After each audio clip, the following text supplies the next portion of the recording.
तुम्हें रिहा करने आए हैं।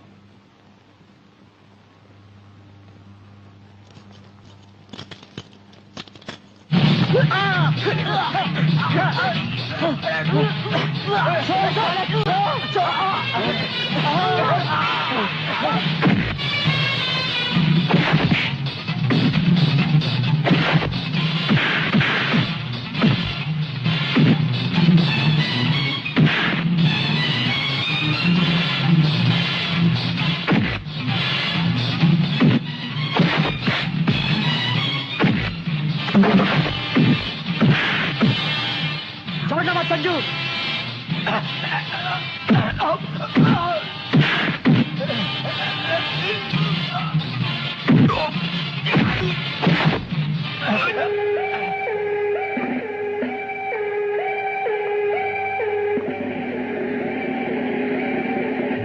क्या बकते हो?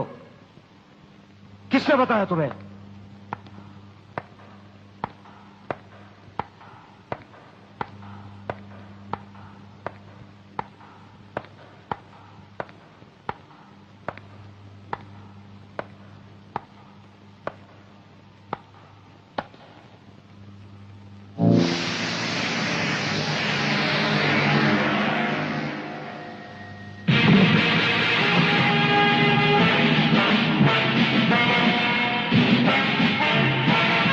कुछ ही देर पहले तुम जेल की कोठरी में बंद थे, फिर वहां से निकले कैसे? और अपने ये कपड़े पहनकर यहां किसके हुक्म से आए? हम अपने हुक्म के खुद मालिक हैं। हम अपने हुक्म से ही अंदर आए थे और अपने ही हुक्म से बाहर चले जाएंगे। तुमसे अच्छी तरह मिल लेने के बाद। तुम्हें अच्छी तरह मालूम होना चाहिए कि तुम किसके सामने बैठे हो। हमें मालूम है, इसीलिए तो जूते तुम्हारे मुंह के सामने रखे हैं। तुम जैसे गद्दारों से हम नहीं, हमारे जूते ही मुंह लगाते हैं। सूर्यदेव सिंह! ब्रिगेडियर सूर्यदेव सिंह, भूल कैसे गए? हम आज भी ब्रिगेडियर हैं, कल भी ब्रिगेडियर थे।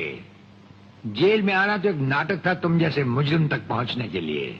और ये रहे तुम्हारे काम के कागज। ये हमारा रिहाई का ऑर्डर और ये है तुम्हारी गिरफ्तारी का वारंट।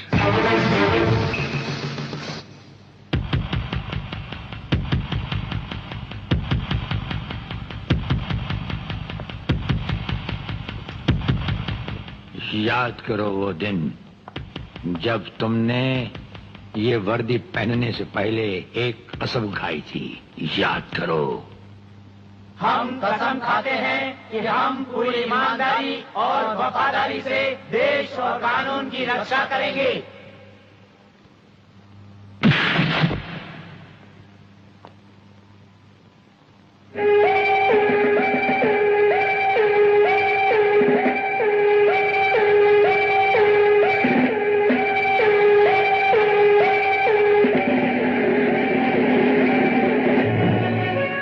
नंगों की बारात में ये वर्दी वाला दूल्हा नहीं जाएगा वागले।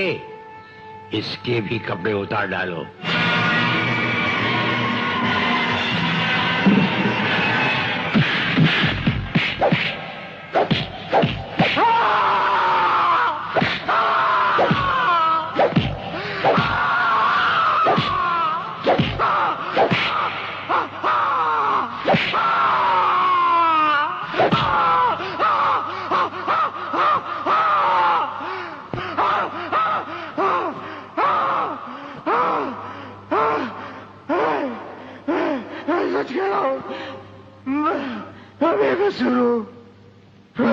के बारे में मैं कुछ नहीं जानता।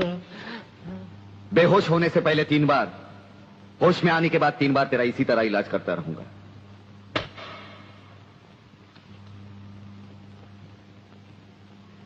साथियों, तुम लोगों को शायद यह मालूम नहीं कि यह प्राइवेट और इमरजेंसी मीटिंग मैंने क्यों बुलवाई।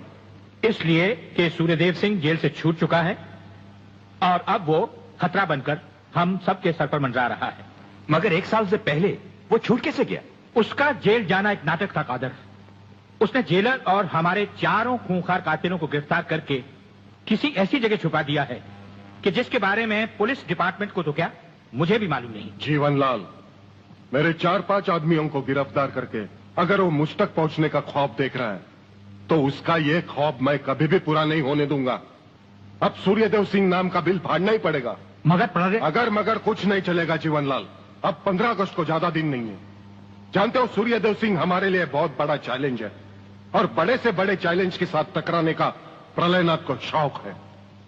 तुम तुम्हारी मिनिस्ट्री संभालो, सूर्यदेव सिंह को आज से मैं संभालूंगा।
ड्राइवर, गाड़ी को फौरन किसी गटर के ढक्कन पर खड़ा करो। इसमें बम लगाया जा चुका है। Yes sir. बहादुर, काला बटन खींचो।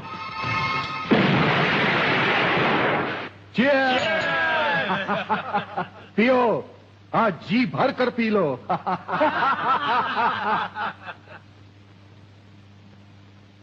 स्वामी जी, ये सुखद समाचार टीवी पर भी तो सुन ले। हाँ, ऑन करो। आज सदन के दोनों पक्षों ने इस हत्याकांड की तीव्र आलोचना की। इस हत्याकांड के षड्यंत्र के बारे में हमारी विशेष संवाददाता मोना अलवी की एक रिपोर्ट। आज दोपहर ब्रिगेडियर सूर्यदेव सिंह अपने विशेष दस्ते के साथ भोजन के लिए रवाना हुए। अचानक उन्हें अपनी कार में सिग्नल सुनाई दिया, जो कार में बॉम्ब रखे जाने का संकेत देता है। सूर्यदेव सिंह ने अपनी गाड़ी एक गटर के ढक्कन पर रुकवाई और अपने विशेष दस्ते के ब्लैक कमांडो से ये काला बटन खींचने को कहा। इससे गाड़ी के नीचे का हिस्सा साइड में खिसक गया और धमाके से पहले ही ब्रिगेडियर सूर्यदेव सिंह अपने आदमियों के साथ ही भूमिगत हो गए। तो इस तरह उन्होंने अपनी समझदारी और बहादुरी से अपनी और अपने आदमियों की जान बचाई। तो आइए आज हम ब्रिगेडियर सूर्यदेव सिंह से आपका साक्षात्कार कराएं।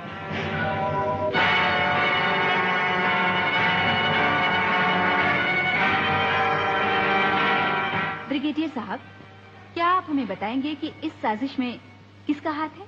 हाँ, हाथ होता तो कभी का काट चुके होते हम। ब्रिगेडियर साहब, आप हमारे दर्शकों को बताएंगे कि इन देशद्रोहियों ने आप पर हमला क्यों किया? जाहिर है कि हमें जीवन दान देने के लिए नहीं, हमारी जबान भी हमारी गोली की तरह दुश्मनों से सीधे बात करती है, टीवी पर नहीं।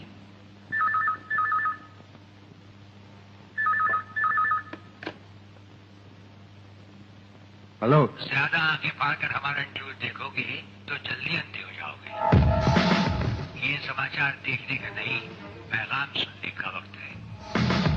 हेलो हेलो, तुम फोन कहां से कर रहे हो? तुम तो टीवी पर हो। हम टीवी पर भी हैं और हमारे घर पर भी। गेंडा स्वामी, ये टाइम बम का खेल हम तब से खेल रहे हैं जब तुम्हारे बाप दादा अपने बालों में खिजाब लगाते थे। याद रखना, तुमने सिर्फ एक टाइम बम फिट किया था जो हमारा बाल भी बहका न कर सका, मगर हमने तुम्हारी मौत के लिए इतने बम तैयार कर रखे हैं जो तुम्हें तो क्या, तुम्हारे पालतू कुत्तों को भी बचने का टाइम नहीं देंगे। ब्रिगेडियर साहब, क्या आप उन देशद्रोहियों को कोई पैगाम देना चाहेंगे?